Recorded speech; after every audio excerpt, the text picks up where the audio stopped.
Welcome back to the Development Book Club. Today we will continue with No Such Thing as a Bad Kid, really covering the essence of the responding to troubling behavior section.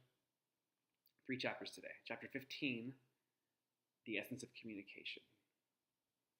Appleton talks about 4 aspects of communication: affect, tone, word choice, and body language.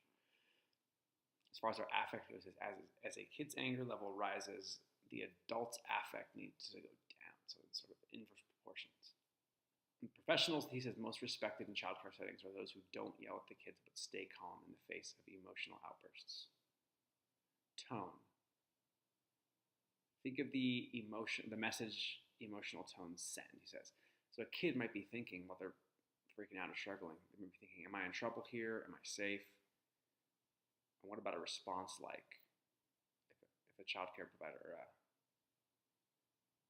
an adult says to them, you seem to be trying very hard to make me angry. And do you know what? You've done it. I am angry. And what can we do about this now? Word choice.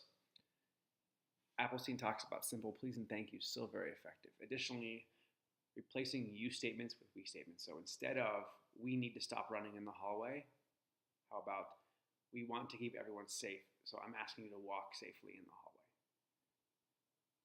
Body language. The calmer a kid is, the more expressive you may be facially. The okay sign, thumbs up, palms up at the waist level are good, safe gestures. Chapter 16 is core strength-based verbal interventions. It says no matter what the kids say, support their feelings. And through empowering messages, for example, although it's often easier and more expedient in the moment to be direct with a child, in the long run, child guiders experience fewer behavior problems and create more energizing environments when they empower kids in matters that affect them. For example, I'm not sure what to do. What do you think? That's a good one. Explorative responses. Tell me what happened and why you think it got a little out of control. And is that working out for you? Is there anything coming up for you in the next few days that might be causing you to act differently than you normally would? Really good explorative questions there. Chapter 17 is strategic verbal interventions. These are a little bit more advanced strategies. And these methods validates children for acting on their own behalf, even if the behaviors are inappropriate, and they provide hope and inspiration for their life's journey. So reframing counters the effects of negative labeling. So instead of saying that someone's manipulative, you say that they're very good at getting their needs met. Lying. You're good at protecting yourself. If you're not entirely honest, then you can't get in trouble. Maybe you don't trust us yet. Protecting yourself is a good thing. Let's work on building trust among us. So when it comes to provocative actions, you're really good at getting me to experience how you feel. When you act in a way that gets me and others angry, what you're really doing is giving us a glimpse into your state of mind, letting us know how angry you are. You're a good messenger, but I think we can work on using your words better to relay this information. If someone's being bossy or bossing us, man, you have the greatest leadership qualities. We need to put you in charge of something. Of course, if you boss your friends around that way, they may not stay your friends.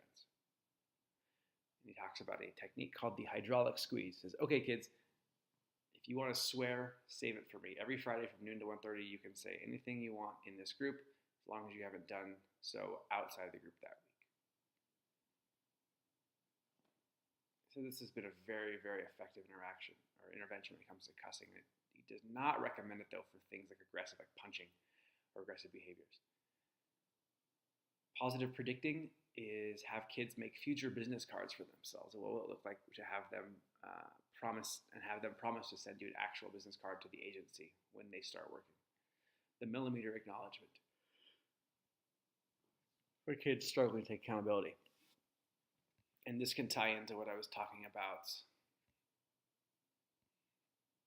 just a bit ago, where we asked the question, is there anything coming up for you in the next few days that would be causing you to act differently than you normally would? You can say, is there a 1% chance, and he says like to use your fingers like this, is there a 1% chance that being upset about your mom could have led you to act like this?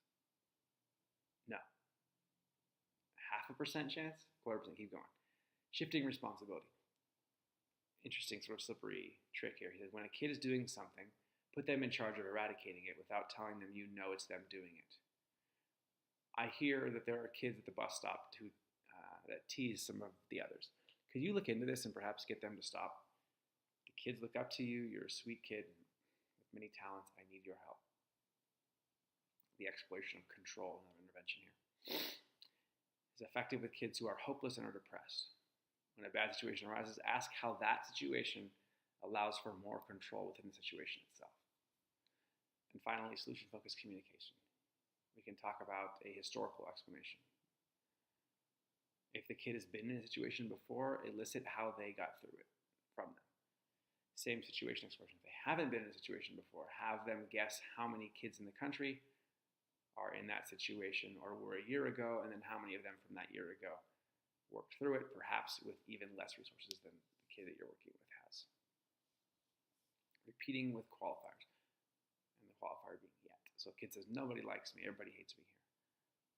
So you're saying no one likes you yet, or at this moment. Exception questions. My dad doesn't give a shit about me, he never does stuff with me. That's too bad. Has there ever been an exception? Have you done anything with him recently? And finally, scaling questions. From 1 to 10, how well do you think you'll get used to your new school? Oh, I'm at a 1. Well, how are you going to feel when you're at a 4? How might you get to a 4? And what should we do to celebrate when you're at a 4? This chapter,